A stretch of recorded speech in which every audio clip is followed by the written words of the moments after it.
Hi everyone, welcome and welcome back to my channel. So in this video we will discuss the further classes of the plastic culture. In this we will start with the quality control measures. So let's get started. What are the quality control measures for the plastic culture? So production of features and the characteristics of the quality control. सो इस video में हम जानने वाले हैं कि plastic culture जब use करें उसमें किन किन क्वालिटीज़ का हम ध्यान देने वाले हैं। इसमें मेनली 4 वेरिएबल इंपॉर्टेंट्स है जिसके बारे में हम बात करेंगे। So let's get started. Example में हमारे पास एक है मीन्स क्वालिटी कंट्रोल होता क्या है। It's a production of characteristics of the properties maintain the quality control called quality control. अगर हम किसी भी चीज़ की किसी भी अगर प्लास्टिक की हम प्रोडक्शन कर रहे हैं तो उसका हमें क्वालिटी को उसकी प्रॉपर्टीज़ को उसके कैरेक्टर्स को मेंटेन करके रखना होता है। इस प्रोसेस को हम क्वालिटी कंट्रोल कहते हैं। एग्जांपल हमारे पास अमेरिकन हेरिटेज डिस्कने जो कि प्रॉपर्टीज़ और फीचर्स पे वर्क करते हैं। ओके, सो हमारे पास है 4 इंपॉर्टेंट वेरिएबल इंपॉर्टेंस जो कि क्वालिटी कंट्रोल को मेंटेन करने के लिए चाहिए होते हैं। पहला है गुड मटेरियल। हमारे पास अगर मटेरियल सही होगा तो हमारा जो प्रोडक्ट है वो भी अच्छा होने वाला है। सेकंड है स्टैंडर्डाइज इक्विपमेंट्स और मशीन्स, मतलब स्टैंडर्ड होने चाहिए जो भी इक्विपमेंट्स और मशीन्स हैं। देन है स्टैंडर्डाइज प्रोसेस और मेथड्स एंड फोर्थ है standardise testing.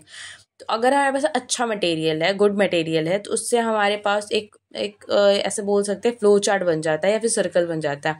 Good materials, then the standardised equipments and machines, then standardised process और methods and after that standardised testing.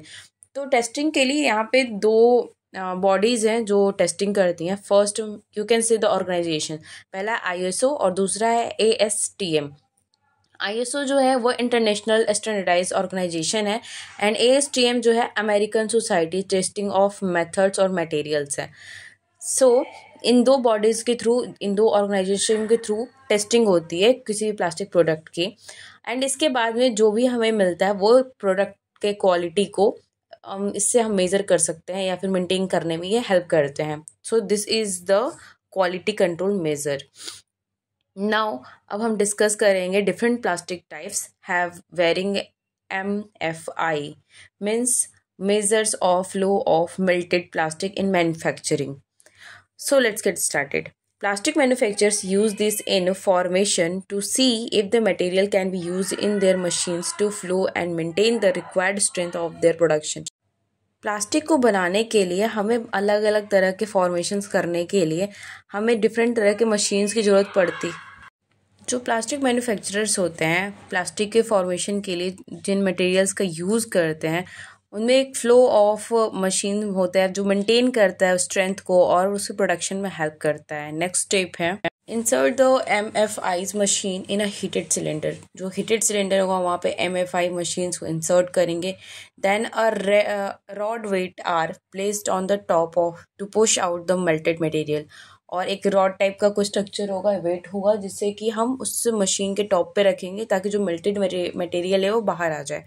And the weight and the duration are determined by the polymer type. And जो भी duration या फिर wait है वो determine करने के लिए हम पॉलीमर की टाइप का यूज़ करेंगे। सो MFIs क्या होता है? मशीन्स है, माइल्ड फ्लो इंडेक्स बोल सकते हैं इसे। It is measured over 1 minute and then multiplied by the 10 determines how much melted plastic is produced in 10 minutes. तो इससे हम मेज़र करते हैं कि 1 मिनट में कितना मेल्टेड प्रोडक्ट जो है प्रोड्यूस हो पा रहा है एंड इसे हम डिटरमाइन करते हैं, मल्टीप्लाई करते हैं 10 डिटरमाइन से, जिससे कि हमें पता चल सकता है कि 10 मिनट्स में कितने प्लास्टिक को मेल्ट किया गया है। The MFI is recorded for it well uploaded to our system and batch system stored for up to 12 weeks. MFI को रिकॉर्ड करते हैं हम, देन उसे अपलोड करते हैं सिस्टम में, बैच सिस्टम में, और उसे स्टोर करते हैं 12 वीक्स के लिए। अब हमारा ये टॉपिक जो है क्वालिटी कंट्रोल मेजर्स कंप्लीट हो गया है। नेक्स्ट हमारा टॉपिक है present and future status prospective. तो इंडिया में अभी और फ्यूचर में क्या प्रोस्पेक्टिव होने वाला है प्लास्टिक कल्चर को लेकर के, तो काफ़ी ज़्यादा गेन देखने को मिला है 1951 के बाद से अभी में बहुत सारे चेंजेस देखने को मिले हैं। सो present status of plastic culture in use of the plastic in agriculture. तो प्रेजेंट स्टेटस जो प्लास्टिक कल्चर में और एग्रीकल्चर में वो भी बहुत ज़्यादा इंप्रूव हुआ है। फर्स्ट हम यूज़ करते हैं इसे horticulture, then water management, food grain storage and the relative area. जो मैंने फर्स्ट लेक्चर में ही बता रखा था। अगर आपने वो लेक्चर नहीं देखा है तो पहले जाके फर्स्ट लेक्चर देख लो। सेकेंड है control in the environment, agriculture, shade and the net houses and the plant production, insect and parasites, ये भी मैंने पहले ही बता रखा था। Water saving 60 to 70%, labour saving 7 to 18%, exact quality बहुत अच्छी होगी सीडलिंग्स की, फर्टिलाइजर्स की सेविंग होगी 30 to 40%, and the plastics are present consumption is 14 MNTPA। So plastic demand growing rapidly, plastic की डिमांड जो है हमेशा मतलब डे बाई डे बढ़ती ही जा रही है, more than 10% CAGR, compound annual growth rate. So significant regional diversity in the consumption with the western India में 47% है, नॉर्दर्न में 23% है, साउदर्न में 21% है, ईस्टर्न में 9% है। India is net importer of polyethylene, okay. So अब हम बात करेंगे use of plastics in water management में प्लास्टिक्स को हम कैसे यूज़ कर सकते हैं। सो एक इरिगेशन का न्यू मेथड ऐसे बोल सकते हैं, बट इट्स नॉट, इतना भी न्यू नहीं है, ये बहुत पहले से चला आ रहा है। माइक्रो इरिगेशन का नाम तो आप सबने सुना ही होगा। If you are an agriculture student तो आपको ऑलमोस्ट पता होना चाहिए। Micro irrigation is an efficient method of irrigation use in agriculture. Micro irrigation जो एक बहुत ही ज़्यादा एफिशिएंट मेथड है जो एग्रीकल्चर में इरिगेशन के लिए यूज़ करता है।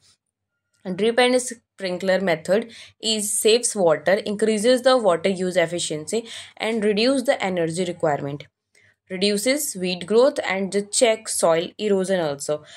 ड्रिप इरिगेशन हो गया, फिर स्प्रिंकलर इरिगेशन के जो मेथड्स है वो क्या करते हैं, हमारे वाटर को सेव करने में हेल्प करते हैं, साथ ही साथ वाटर यूज एफिशिएंसी को बढ़ाते हैं और एनर्जी रिक्वायरमेंट जो है उसे कम करते हैं, वीड ग्रोथ को भी कम करते हैं एंड सॉइल इरोजन को भी होने नहीं देते, सॉइल इरोजन को भी रोकते हैं।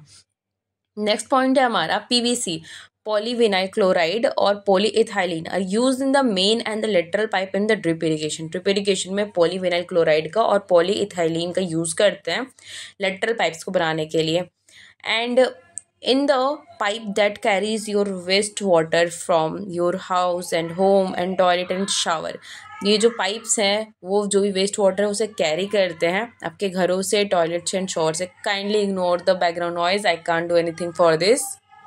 Now we will discuss about the use of plastics in situ moisture conservation। in situ moisture conservation में plastics के क्या uses हैं, तो मोस्टली in situ moisture में moisture conservation के लिए हम क्या करते हैं ताकि कंजर्व हो सके मॉइस्चर जो है in situ में कंजर्व हो सके, उसके लिए हम प्लास्टिक्स का यूज़ कर रहे हैं। To conserve in situ moisture and reduces the soil losses को कम कर सके एंड जो इन सिटू मॉइस्चर है उसे कंजर्व करने के लिए हम प्लास्टिक्स का यूज़ कर रहे हैं। तो पहले यूज़ करते हैं हम मल्चिंग में क्या होता है, मल्चिंग मटेरियल्स में हम स्ट्रॉ यूज़ करते हैं, वुड के चिप्स यूज़ करते हैं, पीट यूज़ करते हैं, इनऑर्गेनिक मल्च को यूज़ करते हैं। In the form of plastic sheeting is also used, okay. Coco peat is soft, crumbly and dark brown substance such as coconut है, ठीक है। कोकोनट्स के जो पार्ट्स बचते हैं छोटे छोटे, जिसे भूरभूरे बोल सकते हैं या फिर मीन्स कोकोआ पिट्स उसे बोल सकते हैं, कोको पिट्स बोलते हैं, ओके। तो वो जो कोकोनट का जो डस्ट होता है, कवरिंग का जो डस्ट होता है, उसे हम यूज़ कर सकते हैं। Mulch is a layer of the organic और inorganic material that is placed on the root zone on the plant. Mulch एक लेयर होता है ऑर्गेनिक या इनऑर्गेनिक मटेरियल का जिसे हम प्लांट्स के रूट जोन में रखते हैं। And in Situ conservation is one of the simplest method of conserve soil moisture, सबसे ज़्यादा सिंपलेस्ट मेथड है जिसमें हम सॉइल मॉइस्चर को कंजर्व करते हैं। इन सिटू कंजर्वेशन डिटेक्ट करता है माइक्रो प्लास्टिक्स को वाटर के अंदर एंड प्रॉमिस करता है application the application in the water quality and monitoring, साथ ही साथ वाटर क्वालिटी की मॉनिटरिंग में भी हेल्प करता है। Plastic mulching is the practice of covering the surface around plant to make condition more conductive for the growth through. Plastic mulching जो है help करता है उस सरफेस को, जो सरफेस है प्लांट्स के अराउंड में, उसे कवर करने के लिए और उसे मोर सुटेबल बनाता है ताकि ग्रोथ में हेल्प हो सके। Such as in situ moisture conservation में हेल्प करेगा, वीड कंट्रोल करेगा, CO2 बेटर हो जाएगा and exchange for root system में भी हेल्प करेगा, साथ ही साथ सॉइल मॉइस्चर को भी मेंटेन करने में हेल्प करेगा। सो गाइस, यहाँ पर हमारे काफ़ी सारे टॉपिक शायद कंप्लीट हो गए। इसमें मैंने अभी कवर किया है इन सिटू मॉइस्चर कंजर्वेशन एंड इसके पहले किया था uses of the plastic in water management और उसके पहले था प्रेजेंट एंड फ्यूचर प्रोस्पेक्टिव्स। जैसे कि इंडिया में क्या है, इन फ्यूचर होने वाला है प्लास्टिक का डिमांड वगैरह, एंड क्वालिटी कंट्रोल मेजर्स हमारा फर्स्ट टॉपिक था, जिसमें कि ये सारी चीज़ें इस लेक्चर में कंप्लीट हो चुकी हैं. So thanks for watching, love you all, bye bye, see you soon in next video, and don't forget to like, subscribe and share.